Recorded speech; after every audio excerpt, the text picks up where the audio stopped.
बेटा बेटा इसलिए ज़रूरी है कि पिता की अंतिम यात्रा के बाद पिता को मुख्य अग्नि दे सके या फिर मज़ार पर जाकर फातिहा पढ़ सके। लेकिन ज़रा कल्पना कीजिए, जिस बेचारे बूढ़े बाप को कोई बेटा ना हो, और अगर बेटा हो भी तो वो 10-15 साल पहले ही इस दुनिया से प्रवास कर चुका हो। बूढ़े बाप के पास सिर्फ एक बेटी बची हो।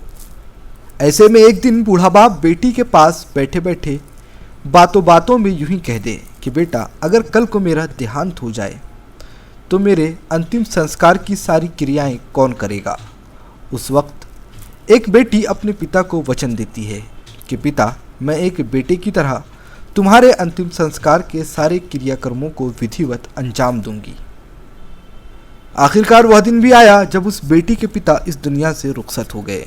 11 अगस्त उस बेटी के पिता की 10वीं का दिन था। पिता के देहांत को 10 दिन पूरे हो चुके थे। बेटी इसके पहले अपने पिता की चिता को मुख्य अग्नि दे चुकी थी।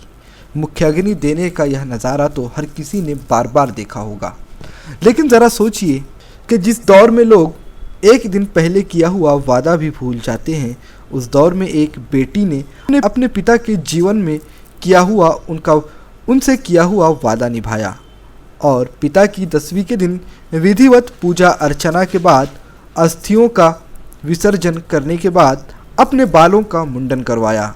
वह भी सिर्फ इसलिए क्योंकि पिता को वादा किया था। पिता के पास कोई बेटा नहीं था जो उनके देहांत के बाद इन सारी क्रियाओं को अंजाम दे पाता। इसीलिए एक बेटी ने आगे बढ़कर अपने पिता की आत्मा की शांति के लिए व उनकी सुख समृद्धि के लिए अपने केश अर्पण कर दिए।